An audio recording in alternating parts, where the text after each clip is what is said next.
కేంద్ర ప్రభుత్వము, కేంద్ర ప్రభుత్వము, రాష్ట్ర ప్రభుత్వము పేద ప్రజలని మేము పేదరికం నుంచి బయటికి తీసుకొచ్చామని చెప్పి స్టాటిస్టిక్స్ బయటికి చెప్తున్నారు. ఏమని చెప్తున్నారంటే అసలు భారతదేశంలో ఆంధ్రప్రదేశ్లో అసలు పేదవాళ్ళు లేనే లేరు, పేదవాళ్ళని మేము బయటికి తీసుకొచ్చేసాము. అసలు పేదరికం ఎక్కడుందండి? 4%. We brought poverty to 4%. We have achieved it అని చెప్పి సెలబ్రేట్ చేసుకున్నప్పుడు, అంటే నేను అధికారులను కానీ, ఎమ్మెల్యేలను కానీ, ఎంపీలని కానీ, రాజకీయ నాయకులను కానీ, అంటే నేను మిమ్మల్ని ఏమంటలే, ఎందుకంటే ఈ యొక్క న్యూస్ చూసిన తర్వాత నాకు బాధను వ్యక్తపరుస్తున్నానే తప్ప my intention is not hurt anybody, any politician, any ముఖ్యమంత్రులను, ఎమ్మెల్యేలని మేము హర్ట్ చేయాలని నాకేం ఉద్దేశం లేదండి. అసలు లేదు. Why should I hurt them? Okay, but ఇది ఫండమెంటల్లీ దిస్ ఇస్ రాంగ్ అంటే వాళ్ళ యొక్క ప్రాబ్లంని అర్థం చేసుకోవాలని చెప్తున్నా. యునైటెడ్ నేషన్స్ ఆర్గనైజేషన్ ఏం చెప్పిందంటే, మీరు పేదరికం నుంచి బయటికి తీసుకొచ్చారని ఎప్పుడు చెప్పాలి అని అంటే, వెరీ క్లియర్గా ఎప్పుడు మీరు చెప్పాలి అని అంటే, కనీసం మాల్ న్యూట్రిషన్ లేకుండా సరిపడా పౌష్టికాహారం తీసుకున్న రోజు వాడు పేదరికం నుంచి బయటకు వచ్చినట్టు అని యునైటెడ్ నేషన్స్ చెప్పింది. పాయింట్ 1, చదువుకోగలిగినప్పుడు పేదరికం నుంచి బయటకు వచ్చినట్టు. మూడోది అది హెల్త్ ఆరోగ్యానికి సంబంధించేదో చెప్పారు. ఓకే, ఫుడ్, ఎడ్యుకేషన్, హెల్త్, ఈ మూడింటి గురించి పేదరికం నుంచి బయటకు వచ్చినట్టు అని చెప్పారు. కానీ ఈ లెక్కలు చూస్తే కేంద్ర ప్రభుత్వం చెప్పినటువంటి 4% పావర్టీ, ఆంధ్రప్రదేశ్ ప్రభుత్వం చెప్తున్న 4% పావర్టీలో ఎంతవరకు నిబద్ధత, క్రెడిబిలిటీ, రిలయన్స్ అనేది ఉందండి? ఎట్లా నమ్మాలి? రాజకీయ నాయకులు ఇచ్చేటువంటి స్టాటిస్టిక్స్ కరెక్ట్ అని ఎలా నమ్మాలి ఇలాంటి న్యూస్ చదివిన తర్వాత? ఈ న్యూస్ ఏంటంటే, over 60,000 tribal children in Andhra Pradesh. ఎక్కడ? ఆంధ్రప్రదేశ్లో. సొమాలియా, సుడాను, జింబాబ్వేలో కాదు, ఆంధ్రప్రదేశ్లో 60,000 మంది tribal children in Andhra Pradesh suffering from mall nutrition. 60,000 మంది 5 సంవత్సరాల కంటే కింద ఉన్న పిల్లలు, మళ్ళీ అది కూడా 5 సంవత్సరాల కంటే కింద ఉన్న పిల్లలు ఎంతమంది అంటారు? ట్రైబల్ పాపులేషన్ ఎంత ఉంటుంది అంటే, మన ఉంది 5 కోట్ల మంది జనాభా ఆంధ్రప్రదేశ్లో. 5 కోట్ల మందిలో వాళ్ళు ఒక 5%, 10% అనుకోండి, ఎగ్జాంపుల్ 10% ఉన్నారు అంటే 50 లక్షల మంది ట్రైబల్స్ ఉన్నారు మొత్తం. వాళ్ళలో లెస్ దాన్ 5% ఎంతమంది ఉంటారు? ఒక 10% ఉంటారు, అంతే కదా. 50 లక్షల మందిలో ఒక 10% అంటే 5 లక్షల మంది. ఓకే, 5 లక్షల మందిలో కేవలం మాల్ న్యూట్రిషన్ ద్వారా సఫర్ అవుతున్న వాళ్ళు 50,000 మంది ఉన్నారంటే, ఇక మిగతా సమస్యలతో సఫర్ అయ్యే పిల్లలు ఎంతమంది ఉన్నారు? Just imagine that. మనం పేదరికం నుంచి తీసుకొచ్చానని ఎలా చెప్తాం? మనం 60,000 మంది 5 సంవత్సరాల కంటే పిల్లలు 60,000 మంది సఫర్ అవుతున్నారు అని అంటే, ఇది కేంద్ర ప్రభుత్వం ఇచ్చినట్టు లెక్క, నిన్నిచ్చిన కేంద్ర ప్రభుత్వం లెక్క ఇది. నేను ఆ న్యూస్ చదువుతున్నా చూడండి. Tribal malnutrition remains a persistent concern in Andhra Pradesh with recent data highlighting the continued vulnerability of children in the communities. According to ministry of health and family welfare, more than 60,000 tribal children, ఎంతమంది? More than 60,000 only tribal children under the age of 5 are affected by various forms of malnutrition as per the Poshan Tracker data from June 2025. Andhra Pradesh has recorded, ఎప్పటి నుంచి record చేశారు? June 2025 నుంచి track చేసిన data. అంటే ఇప్పుడు తెలుగుదేశం కూటమి ప్రభుత్వంలో ఉన్నప్పుడు తీసుకున్న డేటా ఇది. వీళ్ళు వచ్చే సంవత్సరం అయింది. ఈ డేటాని వాళ్ళు అనలైజ్ చేసి వాళ్ళు చెప్పింది ఏంది? Andhra Pradesh has recorded 33,143 are stunted children.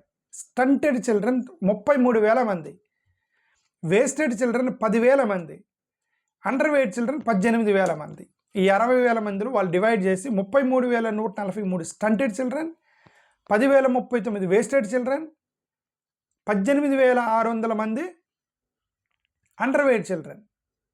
ఈ మూడింటి తేడా మీకు తెలుసు కదా. స్టంటెడ్ చిల్డ్రన్ అంటే వయసు పెరుగుతుంది కానీ వాళ్ళు పెరగట్లా, స్టంటెడ్ చిల్డ్రన్ అంటారు వాళ్ళని. వాళ్ళ వయసు పెరుగుతుంది, 20 సంవత్సరాలు వస్తాడు పిల్లోడు, కానీ వాడు చూస్తానికి 10 సంవత్సరాల పిల్లోళ్ళకి కనిపిస్తాడు. ఎందుకంటే వాడు పెరగట్లేదు, వాడి ఏజ్ పెరుగుతుంది. వాళ్ళు స్టంటెడ్ చిల్డ్రన్ అంటారు. ఎందుకు అట్లా? Mall nutrition problem. 20 సంవత్సరాల పిల్లోడు 10 సంవత్సరాల కనిపిస్తున్నాడంటే వాడు పెరగలేదని, ఎదగలేదని అర్థం. మాల్ న్యూట్రిషన్ లేదని, సరైన ఫుడ్ తీసుకోలేదని అర్థం.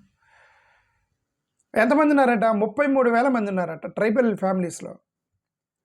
10,039 మంది వేస్టెడ్ చిల్డ్రన్. వేస్టెడ్ చిల్డ్రన్ అంటే వాడి హైట్ పెరుగుతున్నాడు కానీ వెయిట్ పెరగట్లే. హైట్ పెరుగుతున్నాడు కానీ వెయిట్ పెరగట్లే. నో, వేస్టెడ్ చిల్డ్రన్ అంటే అదేనా? Low height for age. Stunting children or wasting children or indicates acute mutation marked by low weight for height. Correct. Height పెరుగుతున్నాడు కానీ వెయిట్ పెరగట్లే.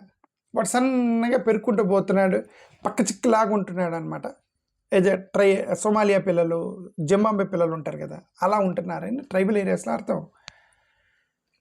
మూడోది అండర్ వెయిట్. వాడు ఏజ్ పెరుగుతుంది కానీ బరువు పెరగట్లే. 10 సంవత్సరాల పిల్లోడు రాగానే వాడు ఒక మినిమం ఒక 20-25 కేజీస్ ఉండాలి. ఆడి 10 సంవత్సరాలకి 5 కేజీలు 6 కేజీలు 10 కేజీల పిల్లలు వెయిట్ ఉంటున్నారు అని అంటే వెయిట్ పెరగట్లే. ఈ 3 రకాలుగా వాళ్ళు అబ్జర్వ్ చేసి చెప్పింది ఏంటంటే, ఆంధ్రప్రదేశ్లో ఎంతమంది ఉన్నారట? 44.5% of tribal children under 5 in India are stunted. ఇది మొత్తం నేషనల్ వ్యాప్తంగా చెప్తాను. నేషనల్ వ్యాప్తం అంటే మన ఆంధ్రప్రదేశ్లో కూడా ఇంచుమించుగా అంతే ఉంటుంది. 5 సంవత్సరాల కంటే తక్కువ ఉన్న పిల్లల మొత్తంలో 45% మంది stunted children, 20% wasted children, 45% under weight children. అంటే ఆల్మోస్ట్ 100 వాళ్ళు సఫర్ అవుతున్నారు మాల్ న్యూట్రిషన్తో. మరి మీరు లెక్కలు చెప్పే లెక్కలు ఏంటంటే, మేము పేదరికం నుంచి బయటికి తీసుకొచ్చే లెక్కలు ఏంటి? పప్పు తిన్నా సరే మాల్ న్యూట్రిషన్ పెరిగిద్ది. రోజు పప్పుచారు సాంబార్ తిన్నా సరే, నాన్ వెజ్ తినకపోయినా మాల్ న్యూట్రిషన్ వస్తూ ఉండేది వాళ్ళకి. కనీసం ఒక మోస్తారుగా కూరలు వండుకొని తిన్నా మాల్ న్యూట్రిషన్ వచ్చింది. వీళ్ళకి అయినా సఫర్ అవుతున్నారంటే అర్థం. పొడి కారం, పచ్చడి, రుబ్బుడు కారము, ఉల్లిపాయల పచ్చడి, ఇట్లా పేదరికంలో వాళ్ళు పచ్చళ్ళు పొడి కారాలు తిని ఆకులు అలమలతోటి అలమటిస్తున్నారని అర్థం. పేదరికం అంటే భోజనం కూడా సరిగ్గా చేయలేకపోతే ఈ ప్రాబ్లం వస్తుంది అని అర్థం. ఇక మనం చెప్పే లెక్కలేంది, వీళ్ళందరినీ మన పేదరికం నుంచి బయటికి తీసుకొచ్చాను. 100% పిల్లలు సఫర్ అవుతున్నారంటే 100% ట్రైబల్స్ పేదరికం నుంచి బయటికి రాలేదని అర్థం. మరి ఇంకెవరిని మీరు బయటికి తీసుకొచ్చింది పేదరికం నుంచి? ఎవరిని మీరు చూపించే స్టాటిస్టిక్స్ లెక్కలు ఎవరిని చూపిస్తున్నారు మీరు స్టాటిస్టిక్స్? నేను అది అడుగుతుంది గవర్నమెంట్ని. I'm not questioning the government, I'm bringing it your notice. మీరు చెప్పేటువంటి లెక్కలు వల్ల ఇలా కడుపు నిండదు. ఆ లెక్కల వల్ల ఈ యొక్క ట్రైబల్ పిల్లలకి మంచి జరగదు. మీరు ఊరికే ఓట్లు పడతాయి మీకు. మీరు ప్రసంగాలు ఇచ్చుకోవడం వల్ల ఓట్లు పడతాయి. Will get votes but their stomach will not feel. అది నేను చెప్తుంది. Okay, 62.6% tribal women are anaemic in the state. ఎవరు చెప్పారు? కేంద్ర ప్రభుత్వం చెప్పింది. ఎంతమంది అంటే 100కి 62 మంది మహిళలు, ట్రైబల్ మహిళలు ఎనిమిక్ అంటే వాళ్ళలో బ్లడ్డే లేదట. ఇక వాళ్ళే ఎనిమిక్ అయినప్పుడు ఇంక పిల్లలు ఆబ్వియస్లీ ఎనిమిక్ కదా, తల్లి నుంచే కదా పిల్లలు బలం వచ్చేది, న్యూట్రిషన్ తీసుకునేది. 62.6% of tribal women in Andhra Pradesh are anaemic. ఎనిమిక్కే 62.6, మిగతా 40% ఇంకేం రోగాలు ఉన్నాయో, మిగతా వాళ్ళే రకరకాల రోగాలతో సఫర్ అవుతున్నారేమో. ఒకవేళ బ్లడ్ ఉండొచ్చేమో, ఎనిమిక్ కాకపోవచ్చు, but other kind of diseases. ఎంతమంది సఫర్ అవుతున్నారు ట్రైబల్ ఉమెన్ తెలియదు.